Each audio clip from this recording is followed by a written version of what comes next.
దేవునికి స్తోత్రములు. మీ అందరికీ నా వందనములు. ఈరోజు దేవుని వాగ్దానము, మీ అవమానమునకు ప్రతిగా రెట్టింపు ఘనత నొందును.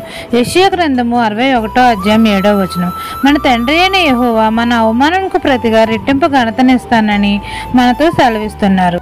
మనమందరము యెహోవా యందు భయభక్తులు కలిగి జీవిస్తే యెహోవా కృపయు ఘనతయు మనకు అనుగ్రహిస్తాడు. యథార్థంగా ప్రవర్తించే వారికి ఏ మేలును చేయక మానడు. ఘనత ప్రభావంలో ఆయన సన్నిధిలో ఉన్నవి గనుక మనము హృదయ గర్వమును విడిచిపెట్టాలి. అప్పుడు దేవుడు మనకు ఘనతనిస్తాడు. దేవుని యందు భయభక్తులు కలిగి క్రమంగాను మర్యాదగాను మనం నడుచుకోవాలి. అప్పుడు దేవుడు రెట్టింపు ఘనతనిస్తాడు. దేవుని గద్దింపును లక్ష్య పెట్టువాడు ఘనత నొందుతాడు. నీతి వలన నిత్యము మన కొమ్ము ఘనత నొంది హెచ్చించబడుతుంది. మనం సుబుద్ధి కలిగి జీవిస్తే దేవుడు మనకు అవమానమునకు ప్రతిగా రెట్టింపు ఘనతనిస్తాడు. నిందకు ప్రతిగా సంతోషమును నిత్యానందమును మనకు కలుగజేస్తాడు. ఈ దిన వాగ్దానం మీ నా జీవితంలో నెరవేరాలని కోరుకుంటూ దేవుని సువార్త పరిచర్యలో మీ సహోదరి. ఆమెన్.